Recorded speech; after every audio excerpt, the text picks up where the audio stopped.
Assalamualaikum warahmatullahi wabarakatuh.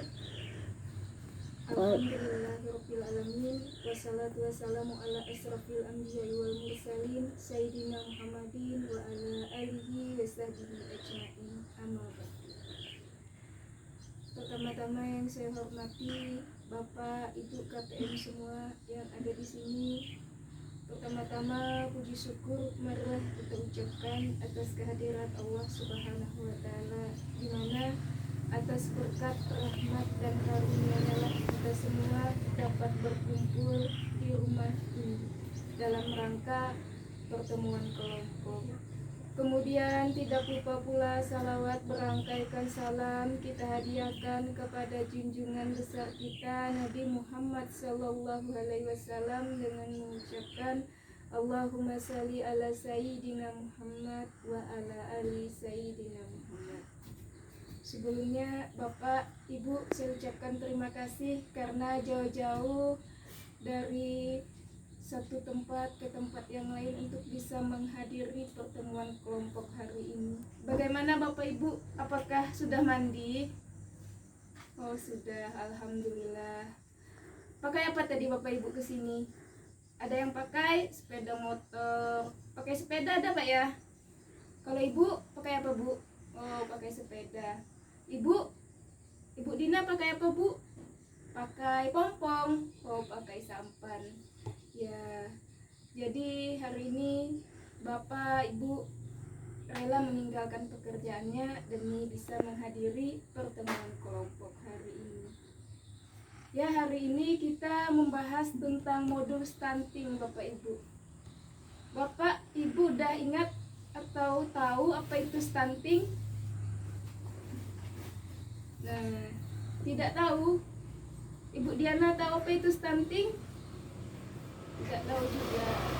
Jadi yang dimaksud dengan stunting yaitu adalah gangguan pada pertumbuhan anak, sehingga anak memiliki tubuh yang rendah, kecil, kerdil, sehingga tidak sesuai dengan anak-anak seusianya. Nah, baiklah, langsung saja hari ini kita akan membahas lebih dalam lagi tentang permasalahan stunting. Ya, saya ulangi ya Bapak Ibu. Jadi yang dimaksud dengan stunting itu adalah terjadinya gangguan pada pertumbuhan anak, sehingga tinggi badan anak itu tidak sesuai dengan anak-anak seusianya. Anak tampak lebih rendah, lebih kecil, dan juga kerdil. Nah, berbicara masalah stunting, tentu ada penyebabnya Bapak Ibu. Bapak-bapak tahu? Ibu tahu? Ibu Diana tahu? Apa Bu Diana? Oh tidak tahu penyebabnya. Jadi kalau penyebab stunting ini Bu, Pak, diantaranya adalah yang pertama kurangnya gizi, selanjutnya yang kedua kurangnya stimulasi, ketiga kurangnya imunisasi, keempat karena terbiasa BAB atau BAK di jamban yang tidak sehat, selanjutnya yang kelima tidak mencuci tangan menggunakan air yang mengalir atau menggunakan sabun. Selanjutnya lagi terjadinya stunting itu karena orang tua tidak rutin memeriksakan kesehatan anaknya, pertumbuhan anaknya, perkembangan anaknya ke posyandu. Nah, itu terjadinya stunting karena penyebab yang saya sebutkan tadi Bapak Ibu. Nah, ketika anak terserang stunting, maka apa dampaknya Bapak Ibu? Bapak tahu? Ibu tahu? Ada yang tahu? Oh, belum tahu ya. Saya kasih tahu ya. Bu, kalau anaknya stunting itu akibatnya adalah anak tubuhnya menjadi pendek, menjadi rendah, kemudian lagi berat badannya berkurang juga. Selanjutnya yang kedua, akibatnya daya tangkap anak rendah. Anak sulit untuk memahami apa yang kita jelaskan. Selanjutnya kalau dari segi prestasi akademik juga rendah dan mudah terserang penyakit anak stunting. Jadi betapa banyak kerugian-kerugian akibat-akibat dari anak stunting ini, atau disebut juga dengan 3G, ibu-ibu. Ibu-ibu tahu apa itu 3G? Tidak, Bu. Tidak tahu. Ibu pernah dengar 3G? Tidak pernah. Jadi 3G ini adalah gagal kembang, gagal tumbuh, dan juga gangguan metabolisme. Nah, jadi sebenarnya ketika kita mengetahui apa itu stunting, apa penyebabnya, apa dampaknya, ya kita sebagai orang tua kalau sudah terjadi stunting pada anak itu tidak bisa diobati, Bapak Ibu. Itu sangat disayangkan sekali. Oleh sebab itu stunting ini hanya bisa dicegah. Nah, ada beberapa cara untuk mencegah stunting. Di antaranya yaitu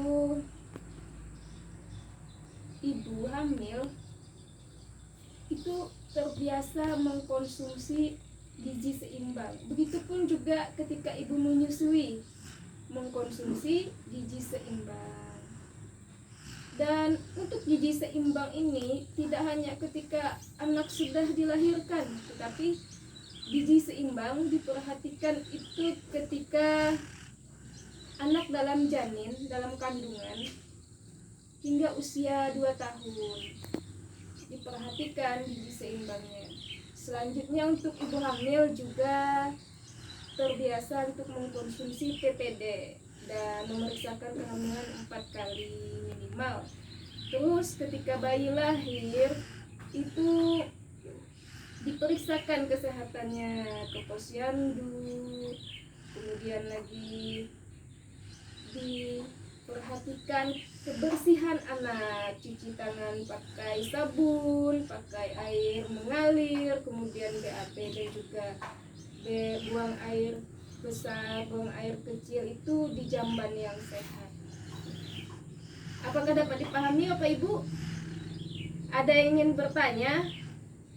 Tidak ada. Nah, jikalau tidak ada itu alhamdulillah. Jadi kesimpulannya adalah bahwasanya stunting itu anak yang mengalami gangguan pertumbuhan sehingga anaknya kecil, kerdil.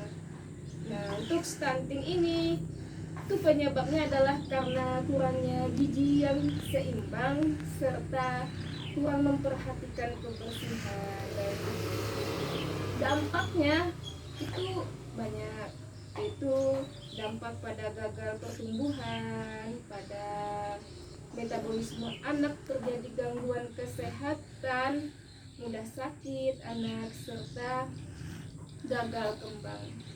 Dan untuk mencegah stunting ini yaitu adalah dengan memperhatikan gizi yang seimbang, yaitu mulai dari kandungan hingga ketika anak usia 2 tahun, serta orang tua rutin untuk memeriksakan kesehatan anak di posyandu terdekat. Nah, jikalau tidak ada yang ditanyakan, besar harapan saya ibu, bapak-bapak bisa menerapkan pencegahan stunting ini dalam kehidupan sehari-hari sehingga anak bapak ibu sehat selalu. Amin. Mungkin ini saja yang dapat saya sampaikan. Saya akhiri dengan pantun. Jalan-jalan ke kota Batam, melihat orang membawa peti. Jikalau ada salah kata, janganlah dimasukkan dalam hati. Wabillahi taufiq wal hidayah. Wassalamualaikum warahmatullahi wabarakatuh.